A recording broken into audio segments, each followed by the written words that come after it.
If you paid attention to the news this week, you would see that Elon Musk has revealed his new Tesla androids. And if you've seen the movie I, Robot, you probably have a gripping fear of personal robots and all things artificial intelligence. But today, we're going to conquer that fear. And don't worry, it won't involve any advanced robots going rogue. Today, we're going to discuss the need for federal regulation of ChatGPT AI tutoring software in K-12 schools. The importance of this speech will be to inform of the ways AI tutoring can be beneficial and hopefully persuade you to be in favor of federal regulation of this software as it's used in K-12 schools.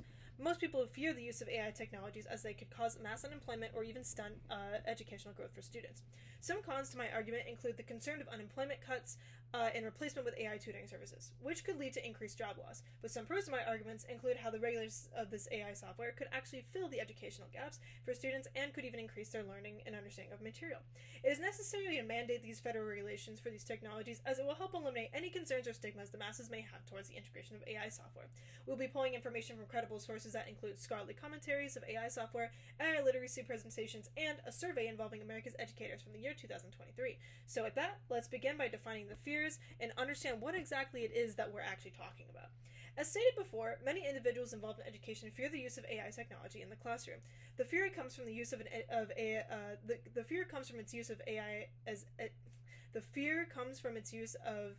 an educational tool and as a questionable replacement for their employment. But I'm going to tell you why neither of those are the case. We are in the experimental age of AI learning, and with that, there are limitations as to what AI can realistically do. As stated by global economist Kathy Hirsch-Pasek and psychology research scientist Lance Blagoff, quote, "The bot is more of a synthesizer than a critical thinker," end quote. We tend to get caught up in the magic of these auto-generated conversations and forget that these bots simply input and output values. Because of this, AI software can assist for providing information, but it cannot replace a person entirely, and more importantly, their ability to critically think. Now, let's take a look at a snippet from the Voices of America Educators Survey by the Educators for Excellence organization. Look at what the top result is when asked about the effectiveness of classroom responsibilities. Following the question, these educators were asked which areas they would like to have more support in. The results show quote, "effectively collaborating with other students and staff who support my students," end quote, as one of the top results at 15%. In-person tutors are filed under this category, and so there's clearly a demand for in-person support, and therefore will keep employment intact. Now, let's get into some of the what-if questions for the experimental part of AI. Again, we're all human, and this means that all information is not always going to stick all the time. If given regulation, AI tutoring software will help to improve students' learning. AI tutoring software can provide a service for students at home and fill in the gaps of learning when they don't have an immediate access to a person or an educational service. Brookings Institute researcher Regina Ta and Daryl M. West state that AI software, quote, "can make technology more useful in bridging the learning gaps," end quote. If you have kids, or if you've been a kid yourself, then you probably experienced the moment of panic when you don't remember how to solve a math problem and there's no one immediately there to help you. AI tutoring softwares can help ease these moments and curate student learning outside of the classroom. It will help to solve the dilemma where students may also not even turn in homework because of a lack of understanding of learning material. Helveria Salmon of the Hetchinger Report interviewed Michigan's Norway Vulcans area school superintendent Louis Stegerwald. He states in their interview, quote, "The biggest thing that's scary right now about AI is how fast it's come upon us. We're going to have to be a little more nimble than we've been in the past," end quote. Meaning that while the integration of AI is scary, it's mostly scary because it's new and it's just something that we're going to have to get used to. However, too much of anything isn't always a good thing. Moderation and regulation of this technology is key. AI tutoring is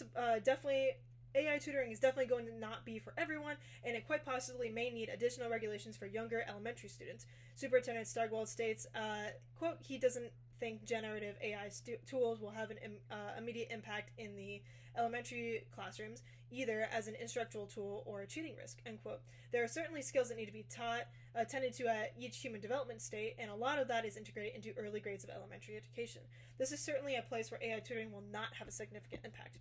As AI is still in the experimental age, the technology itself is learning. Christine Elgerman, senior editor of the Online Journal for Learning Content Strategy, states that it's important to inform students of AI hallucinations, where the technology can, quote, "combine information from its datasets to generate complete fabrications," end quote. Elgerman also stressed that, quote, "students, especially younger ones, need to understand that an AI chatbot may sound like a real person, but it's designed to be that way by real people," end quote. So it's important to have limitations, especially for younger elementary age students, of what we're actually using this AI technology for. Now that we've discussed the pros and cons of this technology, let's discuss my proposition for federal regulation. The necessary mandate of federal regulation for technologies will help eliminate any concerns or stigmas the masses may have towards the integration of AI tutoring.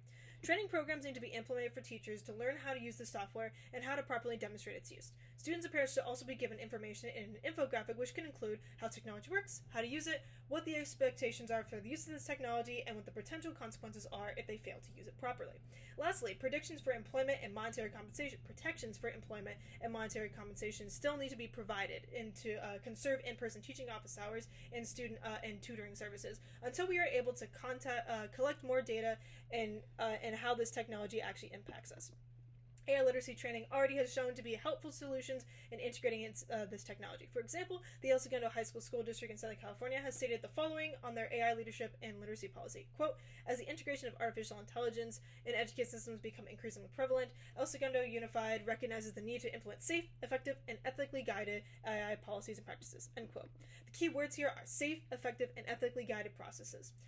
Safety should always be the number one priority, especially when working with minors. By federally regulating AI, there will be a national requirement to provide brochures and training for all AI literacy for teachers, students, and guardians. This will help prevent the spread of biases and misinformation, and could also limit the exposure of inappropriate or unsafe content in the learning environment. Secondly, there needs to be nationally regulated limitations on how much exposure this technology we can give to children under the age of 9 years old. Percy Liang, Associate Professor of Computer Science at Stanford University, suggests that students must learn how the world works first by its first principles. This could be a basic addition or sentence structure. However, they no longer need to be fully proficient. In other words, doing all computations by hand or writing essays even without the AI support. This suggests that AI may cut corners for important fundamental learnings, which could actually lead to a lapse in education. On the contrary, Dr. Dorum Demsky, Assistant Professor of the Educational Science at Stanford University, suggests that, quote, AI may actually raise the bar, and models won't actually be doing much of the thinking for the students. Rather, the students will have to edit and curate, forcing them to engage deeper than they have previously. End quote. This all goes back to the idea that working with machines cannot critically think, or that we are working with machines that cannot critically think. And we as human beings will have a natural inclination to engage with the world, and AI will simply be just another educational tool. So, as we come to a close, I invite you to consider the positive effects AI may have on society. We are at a pioneering age for AI technology, and we certainly won't always get everything correct in the first go. However, we need to do our best to regulate this foundation as we learn more about how AI impacts our society. Continuing with my iRobot references, we certainly won't end up with an AI revolution. However, we could find ourselves on a transition to a more educated society through artificial intelligence. I hope you gained a valuable insight regarding the need for federal regulation of ChatGPT AI tutoring softwares. Remember, this whole speech was intended to inform the ways of how AI can be beneficial.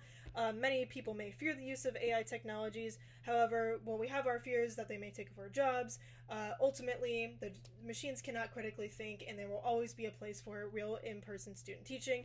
And just like that, there needs to be necessary mandations for preserving those employment opportunities and understanding how and understanding what our limitations of the AI actually need to be carried out. Thank you.